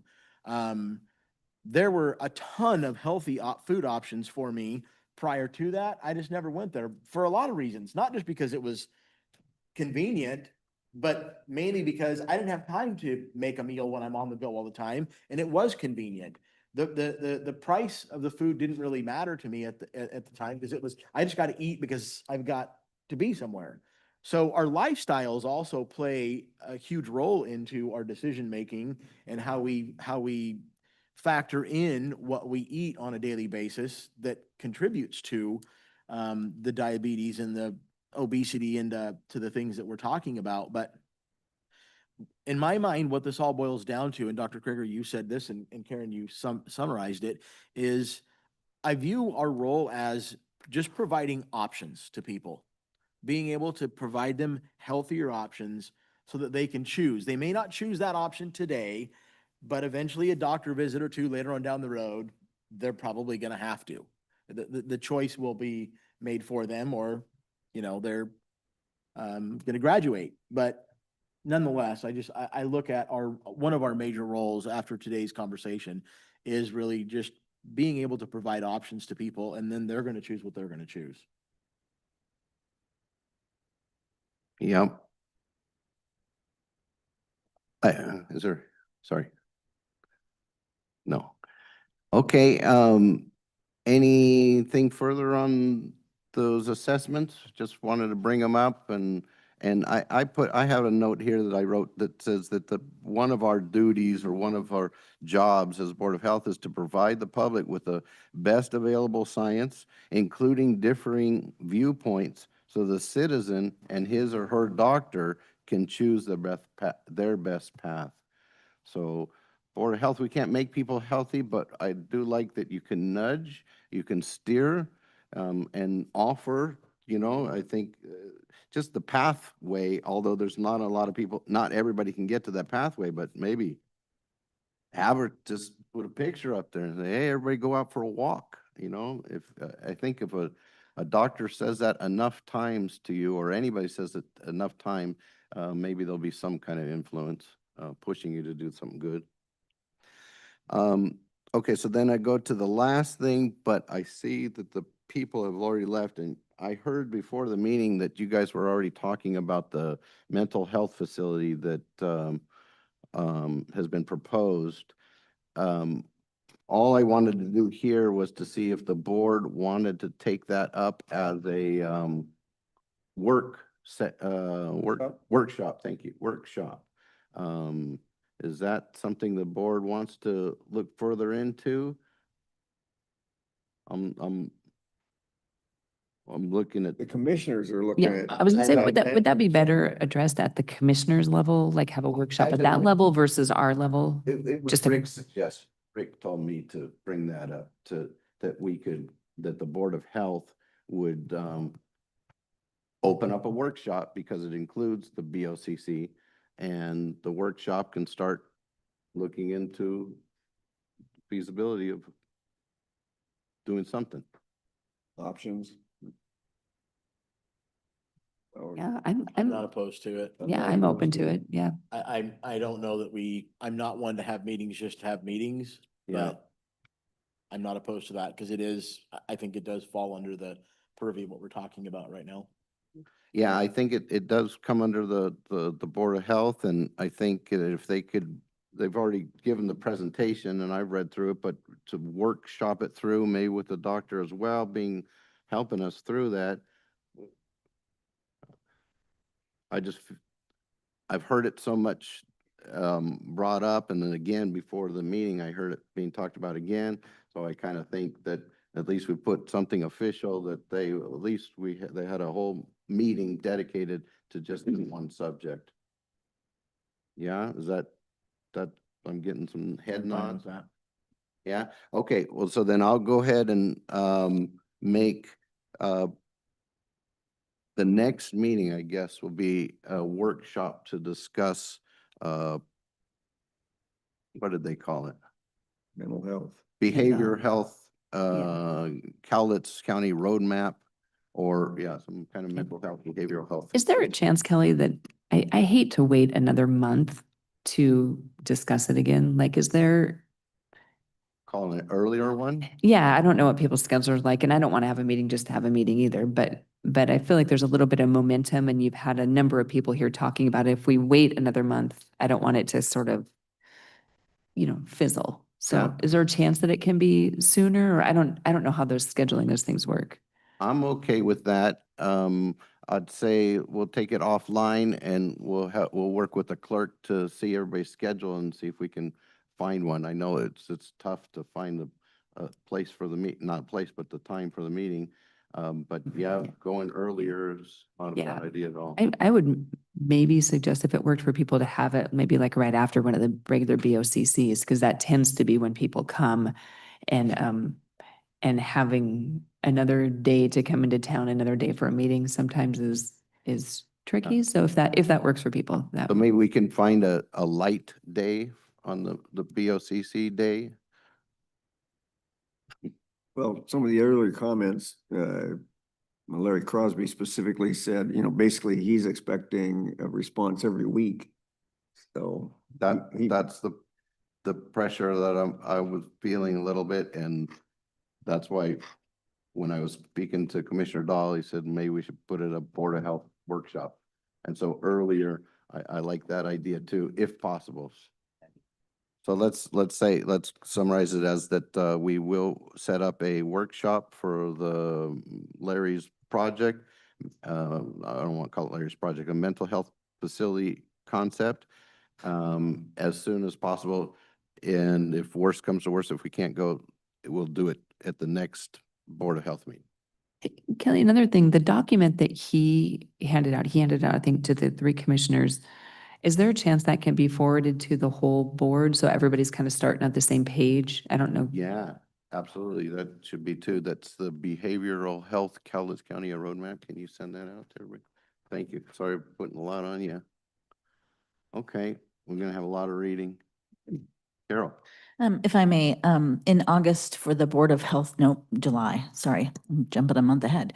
For the July Board of Health meeting, HHS would like to have about 10 or 15 minutes for the board to approve our 2026 fee schedule, because we have to start billing establishments right after that. Okay. Fee schedule. That's not the winter budget, right? This is the fee schedule. Okay. Okay, yeah, we can do that. And you say it won't take too long? Shouldn't, but can't guarantee anything. Okay, we'll put that on the board, on the agenda. And just for the record, I will not be able to attend the July meeting. I will be out of town. There you go. See, now we better do it tomorrow. What is everybody doing tomorrow? Okay, well, let's come back and we'll pick a date, and I'll work hard to get as many people as we can for a workshop. Anything else? Anybody have any further comments, public comments? No? Okay, well, thank you all for the great discussion today.